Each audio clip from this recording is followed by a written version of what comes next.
हमारा बचपन धार्मिक माहौल में बीता। घर में पूजा पाठ नियमित रूप से होता था।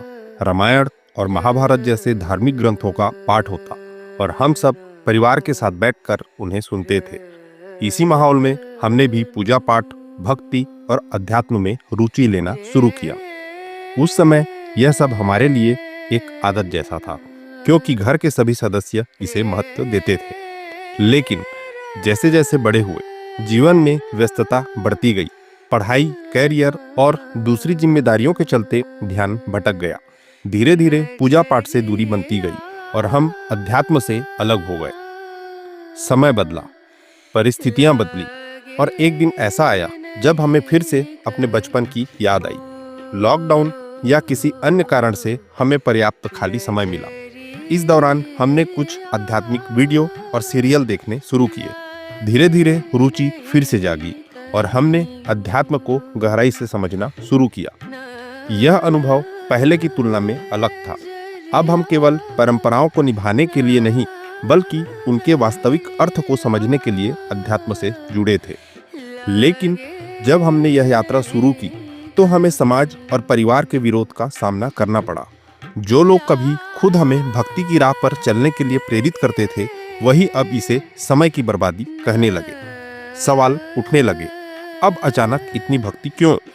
तुम्हारी उम्र अभी मस्ती करने की है, साधु बनने की नहीं। हमारा सबसे बड़ा सवाल यही था। जब हमने धर्म और अध्यात्म को अपनाने का निर्णय लिया तो लोगों को समस्या क्यों होने लगी? जब हम बचपन में रामायण, महाभारत देखते थे तब यह सब अच्छा लगता था। लेकिन अब जब हम खुद इसे समझने की कोशिश कर रहे हैं तो हमें रोका जा रहा है।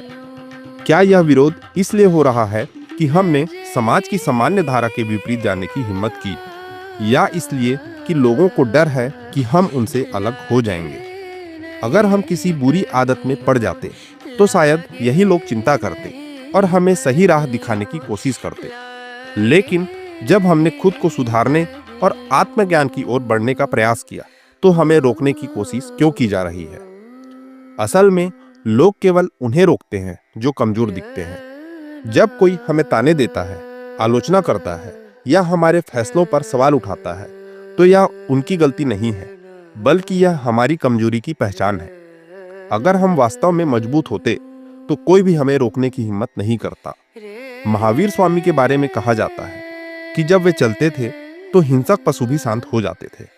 उनके व्यक्तित्व में ऐसी दृढ़ता थी कि कोई भी उन्हें नुकसान पहुंचाने की सोच नहीं सकता था। यही सिद्धांत जीवन में भी लागू होता है। अगर लोग हमें रोकने की कोशिश कर रहे हैं तो इसका मतलब है कि हमने कहीं ना कहीं अपनी कमजोरी दिखाई है।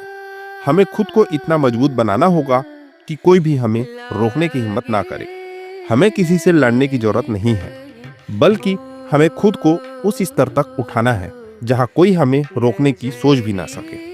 अक्सर लोग अध्यात्म को मंदिर जाने, घंटी बजाने, चरणामृत लेने और प्रसाद खाने तक सीमित कर देते हैं। लेकिन असली अध्यात्म इससे कहीं अधिक है। यह आत्म जागृति का मार्ग है जो हमें भीतर से मजबूत बनाता है। अगर किसी को लगता है कि अध्यात्म केवल दिखावे के लिए है तो वह गलत है। सच्चा आध्यात्मिक व्यक्ति बाहरी चीजों से नहीं, बल्कि अपनी आंतरिक शक्ति से पहचाना जाता है। उसे किसी के प्रमाण पत्र की जरूरत नहीं होती। हम अक्सर चिंता करते हैं कि लोग हमारे बारे में क्या सोचेंगे।